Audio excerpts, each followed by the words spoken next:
मैं भारत और नेपाल की भारतीय सरकार और नेपाल सरकार भारत के 140-50 करोड़ पूरे नागरिक को और नेपाल के 4 करोड़ नागरिक को कहना चाहता हूँ, अगर नेपाल और भारत में शांति चाहते हो और नेपाल और भारत का कभी युद्ध ना हो और नेपाल और भारत का संबंध बुरा ना हो, तो सबसे पहले तो भारत और नेपाल के नागरिकों को पवित्र, सच्चा, ईमानदार और सत्य के पथ पर, सत्य की राह पर चलने वाले, धर्मशास्त्र को नॉलेज रखने वाले, धर्मशास्त्र का ज्ञान रखने वाले और हिंदू धर्म ग्रंथ धर्मशास्त्र का अध्ययन करके वेद, गीता, पुराण और रामायण ये विषय में, ये सब धर्मशास्त्र में ज्ञानी होना चाहिए। और वैदिक सनातन हिंदू राष्ट्र धर्मशास्त्र के आधार पर ये दोगला अंग्रेज़ का नेपाल और भारत का संविधान कानून को जलाने का ज़रूरत है और हमारा अपना वैदिक सनातन हिंदू राष्ट्र के आधार पर, हिंदुत्व के आधार पर शांति क्षेत्र भारत और शांति क्षेत्र नेपाल को घोषित करना होगा।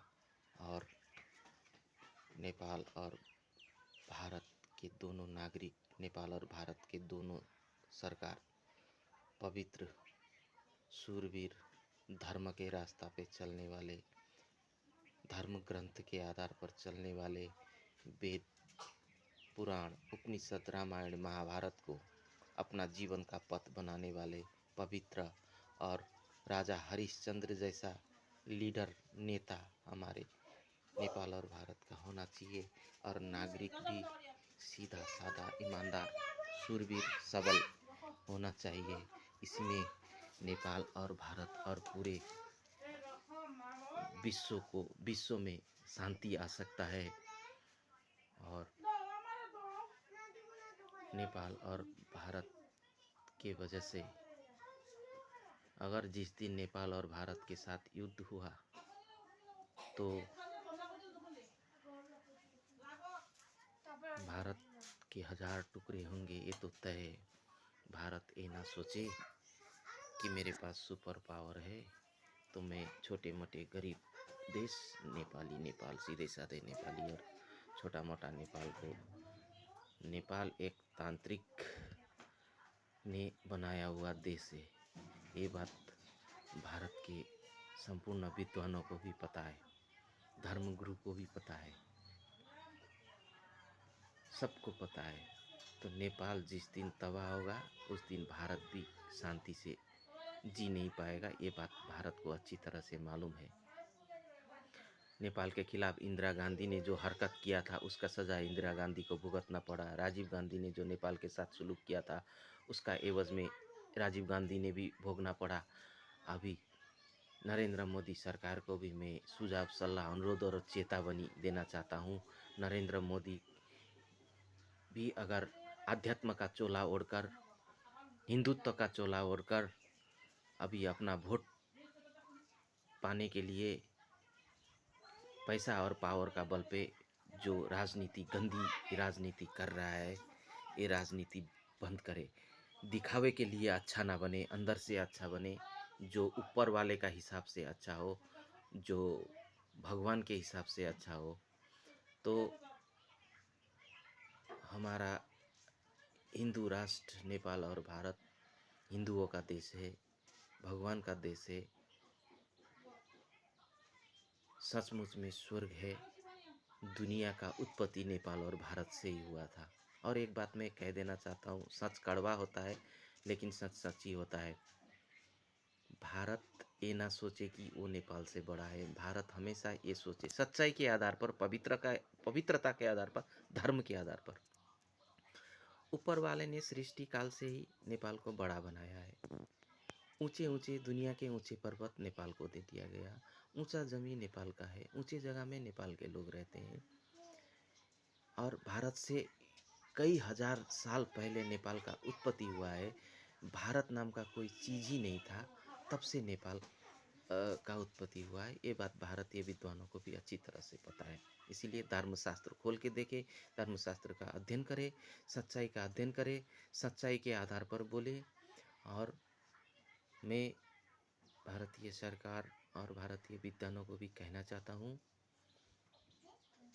जब सत्य का हमेशा जीत होता है, सत्यमेव जयते का नारा लेकर हम लोग चलते हैं, फिर सत्य को असत्य, असत्य को सत्य बनाने में हम लोग गंदी राजनीति करके क्यों लगे।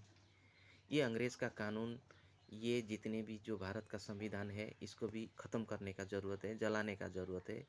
अगर सचमुच में राम राज्य चाहिए तो भगवान श्री राम का, त्रेता युग का भगवान श्री राम का कानून होना चाहिए। धर्म ग्रंथ के आधार पर, धर्मशास्त्र के आधार पर धर्म नीति होना चाहिए, धर्म का संविधान होना चाहिए, जो सुख शांति समृद्धि ऐश्वर्य और पूरे विश्व के हर मनुष्य का कल्याण हो, और विश्व के पूरे हर पूरा विश्व धरती का कल्याण हो, पूरे विश्व के हर मनुष्य के कल्याण हो। इसके लिए भारत को आगे आना चाहिए। भारत अभी सुपर पावर बनने का होड़ में, चीन से लड़ने का होड़ में, छोटे मोटे सब देश को छल बल से वहाँ अपना विस्तारवादी नीति, डायरेक्ट इनडायरेक्टली रूप में विस्तारवाद नीति, विस्तारवाद का जो सिद्धांत नरेंद्र मोदी सरकार फैला रहा है, और नरेंद्र मोदी भारतीय जनता पार्टी सरकार तानाशाही हो गया है, क्योंकि उसमें अभी सत्ता और पावर का घमंड आ चुका है। इसीलिए मैं नरेंद्र मोदी को सरकार को कहना चाहता हूँ, भारतीय नागरिकों को भी कहना चाहता हूँ, भारतीय विद्वानों को भी कहना चाहता हूँ, 101 बार सोचे और अपने आप को साक्षी रख के, अपने जन्म देने वाला माँ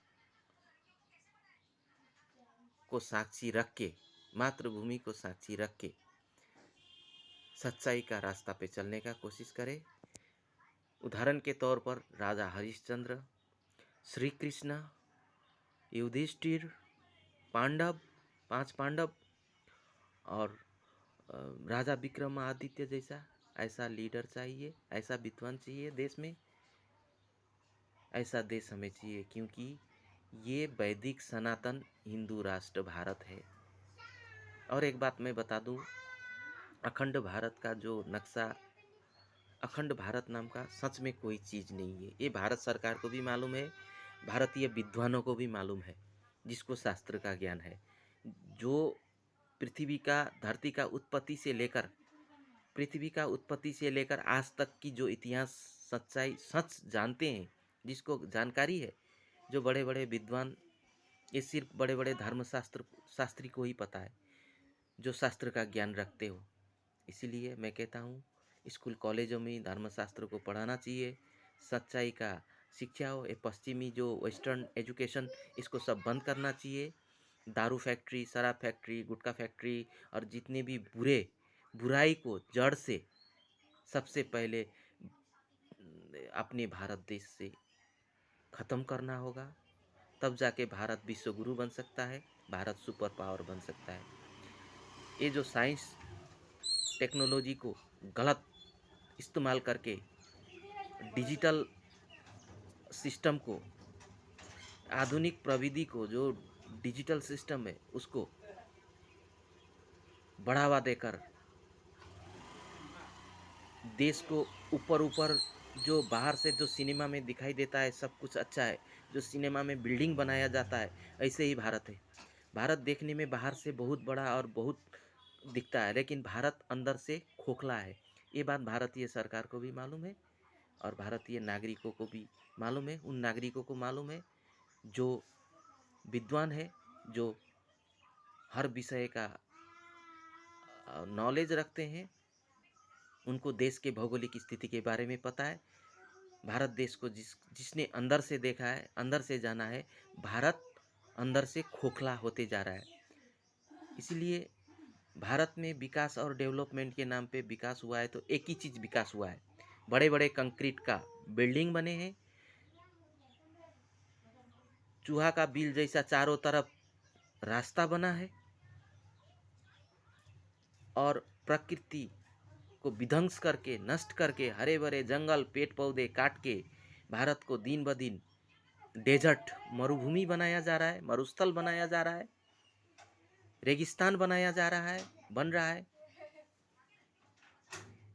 ये बात भारत के नागरिक हर स्टेट, हर क्षेत्र में घूम के देखे।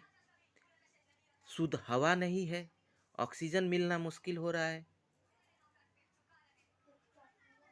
और खेती के लायक जितने भी उपजाऊ जमी है सबको नष्ट किया जा रहा है।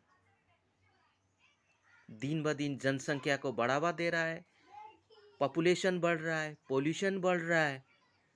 तो इसमें देश सुपर पावर नहीं, देश डिस्ट्रॉयड की तरफ जा रहा है, देश डिस्ट्रॉय हो रहा है, दुनिया तबाह हो रहा है, प्रलय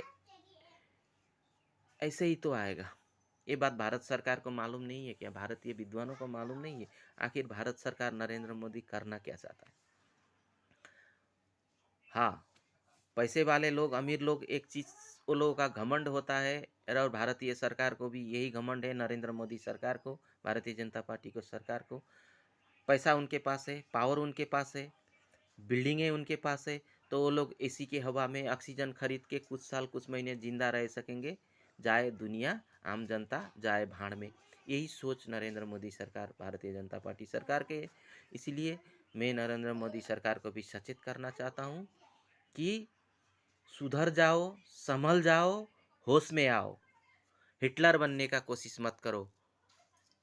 जब जब भी दुनिया में जैसे आईएस के सरगना चीफ अबू अल बकर बगदादी, ओसामा बिन लादेन और ये हिटलर, ऐसे ही जो बड़े बड़े देश के जो विश्व विजेता बनने के चक्कर में कुत्ते की मौत मारे गए थे, ये बात नरेंद्र मोदी सरकार, भारतीय जनता पार्टी सरकार को भी नहीं भूलना चाहिए, आम भारतीय नागरिक को भी नहीं भूलना चाहिए। कोई यहाँ अमर होके नहीं आया है, किसी ने अमरत्व का अमृत नहीं पिया है, सबको मर के जाना है। इसीलिए मैं हर एक भारत के हर एक लीडर, नेता और भारतीय नागरिकों से कहना चाहता हूँ, जाएगा तो सिर्फ अपना कर्म जाएगा। इसीलिए पवित्र बनो, सच्चे बनो, ईमानदार बनो, क्योंकि हमारा देश ऋषि मुनियों का देश है, विद्वानों का देश है, वैदिक सनातन हिंदू राष्ट्र भारत राम का देश है, कृष्ण का देश है। और जताते हो फिर बुद्ध का भी देश है। अब तुमने जब बुद्ध को अपना बता दिया तो चलो ये भी मान लेते हैं बुद्ध का भी देश है। अब सीता को भी तुमने अपना ही देश का बता दिया तो चलो सीता का भी देश है।